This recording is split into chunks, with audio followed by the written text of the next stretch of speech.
Welcome to my channel. तो आज के वीडियो में हम लोग पढ़ने वाले हैं क्लास 10th एनसीईआरटी का साइंस का चैप्टर नंबर 4 कार्बन एवं उसके यौगिक यानी कार्बन एंड कंपाउंड्स के जितने एनसीईआरटी एग्जाम्पलर दिए गए हैं ये सारे क्वेश्चन को हम लोग करने वाले हैं। तो लास्ट में आप लोग कमेंट करके ज़रूर बताइएगा कि आप लोग के कितने क्वेश्चन सही हो रहे हैं। और आप लोग के class 9th NCERT exemplar complete हो चुका है। 10th में 3 क्लास कंप्लीट हो चुका है, जैसे धातु अधात हो गया, रासायनिक अभिक्रिया हो गई, ये चैप्टर कंप्लीट हो चुके हैं। तो आज का पहला क्वेश्चन हम लोग का है यानी 4th चैप्टर का कार्बन एवं यौगिक का पहला क्वेश्चन है। पहला क्वेश्चन देखिए, बताइए आंसर इसका बताइएगा कि क्या होगा और आप लोग लास्ट में बताइएगा कि आप लोग के कितने क्वेश्चन सही हो रहे हैं। और देखिए आप लोग का थ्योरी की क्लासेस भी चल रही है, फिर उसके बाद चैप्टर वाइज एमसीक्यू भी चल रहा है, उसके बाद एनसीईआरटी एग्जाम्पलर की क्लासेस भी चल रही है। तो सारे क्लासेस आप लोग ज़रूर देखिए और एनसीईआरटी एग्जाम्पलर का क्लास तो देखना बहुत ही ज़रूरी है। तो पहला क्वेश्चन पूछा गया है कि वायुमंडल में यानी हमारे एटमॉस्फेयर में कार्बन निम्नलिखित में से किस रूप में रहता है यानी किस रूप में उपस्थित है। तो केवल कार्बन मोनोऑक्साइड यानी CO, केवल अल्प मात्रा में कार्बन मोनोऑक्साइड यानी CO प्लस CO2, उसके बाद केवल कार्बन डाइऑक्साइड, कोयला। तो सही ऑप्शन आपका बी हो जाएगा। अल्प मात्रा में कार्बन मोनोऑक्साइड भी होता है और कार्बन डाइऑक्साइड भी होता है। अगला क्वेश्चन देखिए, निम्नलिखित में से कौन सा कथन सामान्यतः कार्बन यौगिक के लिए सही है यानी कार्बन का जो कंपाउंड है उसके लिए कौन सा सही है। तो ये विद्युत का उत्तम चालक होता है, ये विद्युत का उत्तम चालक नहीं होता है, ये विद्युत का अल्प चालक होता है, तो दूसरा सही है। इनके अणुओं के मध्य प्रबल आकर्षण बल होता है, प्रबल आकर्षण बल नहीं होता है, ये दुर्बल आकर्षण बल होता है जिससे कि किसी के साथ बंध बना लेता है। तो यहाँ पे सही ऑप्शन 4 हो जाएगा यानी इनके अणुओं के मध्य प्रबल आकर्षण बल नहीं होता है। तो देखिए ऑप्शन 4 में है, डी में दूसरा और चौथा। अगला क्वेश्चन देखिए, अमोनिया NH3 के एक अणु में होते हैं यानी एक अणु में। तो देखिए यहाँ पे NH3 यानी नाइट्रोजन के बायतम कक्ष में 5 इलेक्ट्रॉन होते हैं, तो 2 3 4 5 यानी 3 तरफ से यानी हाइड्रोजन जुड़ जाता है यानी हाइड्रोजन इधर से जुड़ा है, इधर से जुड़ा है, इधर से जुड़ा है। इसके बीच में कैसा बंध है, एकल बंध है।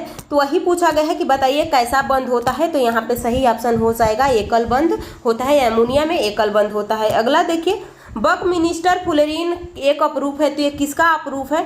तो बक यानी यहाँ पे बकमिनिस्टर फुलरीन एक अपरूप है, तो ये किसका अपरूप है। क्या ये फास्फोरस का है, सल्फर का है, कार्बन का है, टीन का है। तो ये कार्बन का है। अगला क्वेश्चन देखिए, अगला क्वेश्चन क्या पूछा गया है, निम्नलिखित में से ब्यूटेन के सही संरचनात्मक समूह कौन सा है यानी यहाँ पे ब्यूटेन का।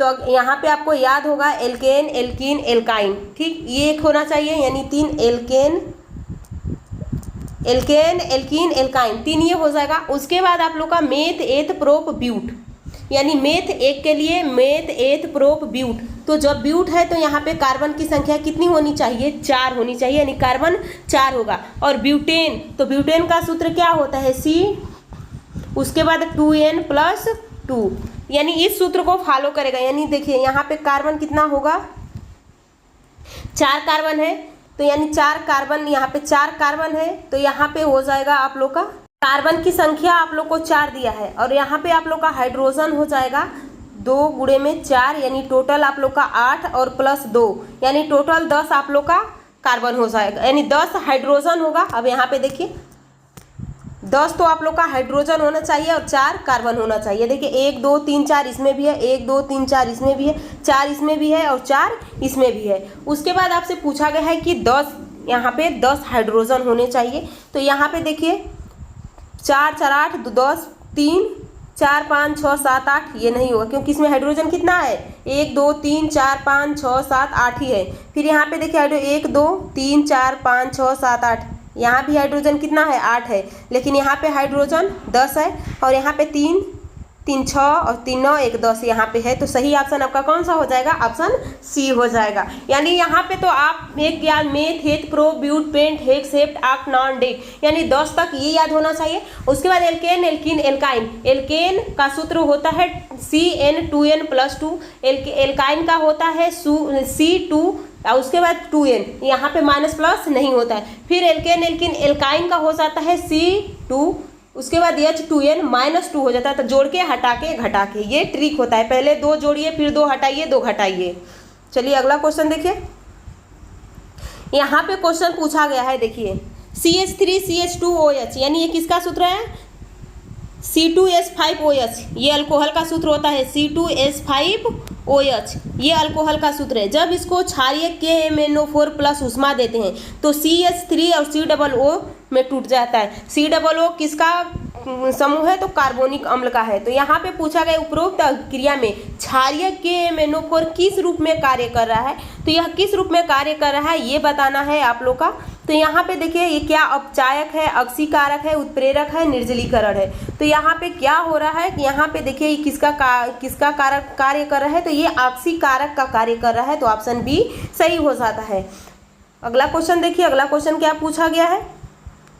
पैलेडियम अथवा निकेल उत्प्रेरक के उपस्थिति में तेल हाइड्रोजन से अभिकृत कराने पर वसा देते हैं, यह उदाहरण है। तो यहाँ पे क्या किसका उदाहरण होता है? यहाँ पे हाइड्रोजन क्या होता है? हाइड्रोजन जुड़ता है, और जहाँ पे कोई चीज़ जुड़ता है तो कौन सी क्रिया हो जाती है? संकलन यानी जुटना, यानी सही ऑप्शन हो जाएगा संकलन अभिक्रिया, यानी जुट रहा है यहाँ पे। अगला देखिए, निम्नलिखित यौगिक में से किसमें OH की क्रियात्मक समूह है, यानी OH किसमें जुड़ा होता है? तो OH किसका होता है? अगला क्वेश्चन यहाँ पे पूछा गया है कि जो OH है यानी OH किसका समूह है, तो ये किसका होता है? अल्कोहल का होता है। तो यहाँ पे आपका अल्कोहल का हो जाएगा।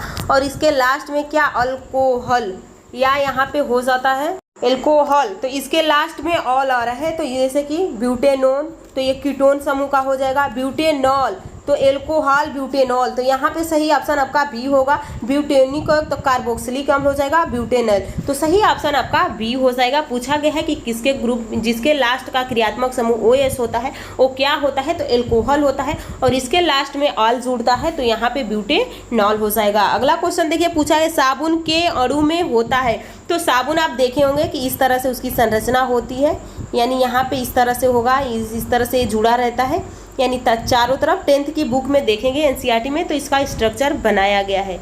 यानी पूछा गया है कि ये बताइए यहाँ पे उसका शीर्ष कैसा है और उसका पूंछ कैसा है। तो जल रागी का मतलब कि जल को ग्रहण करेगा, और जल विरागी यानी जल से दूर भागेगा। तो आप मुंह से पानी पीते हैं, तो ऐसे ही उसका मुख यानी उसका सिर, आपका मुख कहाँ है? सिर के पास है। ये ट्रिक है याद करने का, क्योंकि ये बहुत कंफ्यूजिंग होता है, भूल जाता है। तो यहाँ पे देखिए, जैसे आप पानी पीते हैं मुख से, आपका मुख कहाँ है? सिर पर, तो सिर जल रागी होता है। तो सिर जल रागी होता है, लेकिन पूंछ उसका जल विरागी होता है। अगला क्वेश्चन देखिए, नाइट्रोजन के इलेक्ट्रॉन विद्युत सूत्र को निम्नलिखित में से सही प्रदर्शन कीजिए। यानी इलेक्ट्रॉन यानी न्यूट्रॉन, तो Na2 में अगर कैसा बांध होगा? Na और Na। इसके बॉटम कैच में कितने इलेक्ट्रॉन होते हैं? 5। इसको आवश्यकता कितने की होती है? 3 की होती है। तो देखिए 1 2 3, 1 2 3, और उसके बाद 4 5 4 5। अब यहाँ से ये जुड़ सकता है, यानी इसमें कैसा बॉन्ड होता है? ट्रिपल बॉन्ड होता है। ये एक सिग्मा है और ये 2 पाई है। तो यहाँ पे पूछा जा सकता है कि नाइट्रोजन में कितने सिग्मा बॉन्ड होते हैं और कितने पाई बॉन्ड होते हैं। तो 2 पाई बॉन्ड होता है, 1 सिग्मा बॉन्ड होता है। और नाइट्रोजन का बिंदु संरचना इस तरह से होता है। तो अब बताइए इसमें से कौन सा आपका सही हो जाएगा?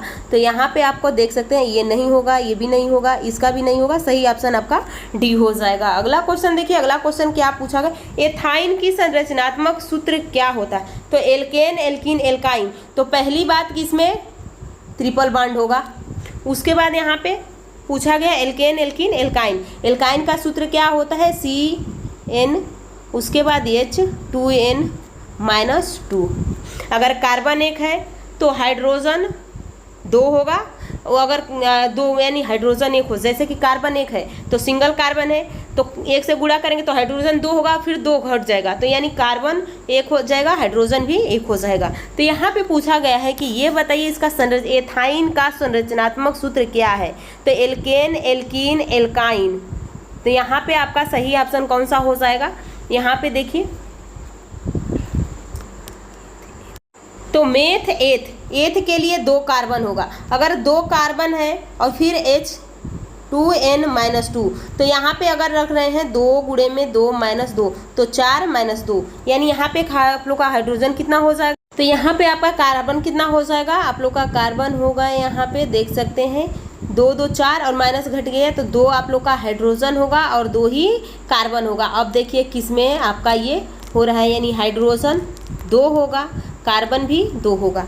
तो देखिए यहाँ पे दूसरा ऑप्शन देखिए हाइड्रोजन कितना है, यहाँ पे हाइड्रोजन 4 है तो ये नहीं होगा। यहाँ पे भी हाइड्रोजन 4 है, ये भी नहीं होगा। यहाँ पे हाइड्रोजन 6 है तो ये भी नहीं होगा। देखिए कुछ आपको रूल याद होने चाहिए जिससे कि आप टाइम बचा सकें। अब ये आपको पता रहेगा कि कितना हाइड्रोजन होगा, कितना कार्बन होगा, तो आप आसानी से सॉल्व करते हैं। 2 हाइड्रोजन होगा, 2 कार्बन होगा, इसके बीच में ट्रिपल बॉन्ड होगा। अगर एल्केन है तो सिंगल होगा, एल्कीन है तो डबल होगा, एल्काइन है तो ट्रिपल बॉन्ड होगा। अगला क्वेश्चन देखिए, अगला क्वेश्चन क्या पूछा गया है, निम्नलिखित में से असंतृप्त यौगिक की पहचान कीजिए। अब असंतृप्त कैसे पहचान करेंगे, एल्कीन संतृप्त होता है और एल्केन संतृप्त होता है, एल्कीन एल्काइन असंतृप्त होता है। तो जिसमें डबल बॉन्ड होगा वो डबल बॉन्ड और ट्रिपल बॉन्ड असंतृप्त होता है, अनसेचुरेटेड होता है, और यहाँ पे एल्केन सेचुरेटेड होता है। तो प्रोपेन क्या होगा, एल्केन एल्कीन, तो एल्केन प्रोपेन क्या है, संतृप्त है, प्रोपीन असंतृप्त है, प्रोपाइन असंतृप्त है। तो यहाँ पे बताना है कि ये बताइए कौन सा असंतृप्त है, तो यहाँ पे कौन सा हो जाएगा, ऑप्शन दूसरा, और तीसरा ऑप्शन सही हो जाएगा ऑप्शन डी। कुछ ट्रिक आपको याद होने चाहिए साइंस में। देखिए साइंस में अगर आपका कंसेप्ट क्लियर है तो आप क्वेश्चन को बहुत जल्द सॉल्व कर सकते हैं। अगर कंसेप्ट जहाँ भी थोड़ा बहुत इधर उधर हुआ तो आपके क्वेश्चन गलत होने की संभावना बढ़ जाती है। तो यहाँ पे देखिए आज का क्वेश्चन तो हम लोग यहीं पे समाप्त करेंगे क्योंकि वीडियो भी लंबी हो चुकी है। तो आप लोग अपना पढ़ाई अच्छे से करते रहिए, और देखिए कुछ भी चीज़ यानी जो भी टॉपिक आपको समझ में न आए तो आप कमेंट एक बार कर दीजिए जिससे कि मैं उसको दोबारा समझाने की कोशिश, जैसे ये क्वेश्चन है, क्वेश्चन में बहुत सारे कंसेप्ट आप लोग को मैं बताती हूँ और ज़्यादा डिप्थ में नहीं जाती हूँ क्योंकि इसकी थ्योरी क्लास तो हम लोग पढ़ ही रहे हैं, उसमें बहुत डिप्थ तक पढ़ते हैं क्योंकि हम लोग का ये रहता है कि क्वेश्चन ज़्यादा से ज़्यादा हो जाए और जो उस क्वेश्चन से रिलेटेड है वही कंसेप्ट क्लियर हो जाए। और उसके बाद तो ये थ्योरी की क्लास में हम लोग डिटेल ही पढ़ रहे हैं और उस आप लोग का चैप्टर वाइज भी चल रहा है। देखिए आप लोग का चैप्टर वाइज चल रहा है, उसके बाद आप लोग का एनसीईआरटी एग्जाम्पलर चल रहा है, थ्योरी चल रहा है, तो ये सारी क्लास आपको देखना है। और आप लोग साइंस जिस भी एग्जाम में पूछा जा रहा है अगर अपनी पढ़ाई अच्छे से करेंगे तो आप आसानी से साइंस के क्वेश्चन कर ले जाएंगे। तो आप लोग बस बिना टेंशन आपको नहीं लेना है, अपनी पढ़ाई बस करते रहना है। अगर आपको बहुत ऐसे स्टूडेंट हैं जो पहली बार साइंस पढ़ रहे हैं, जैसे कि स्टेट का एग्ज़ाम है तो उसमें बहुत सारे स्टूडेंट हैं कि साइंस को मतलब उतना वैल्यू नहीं दिए थे, छोड़ दिए थे या थोड़ा बहुत पढ़ रहे थे।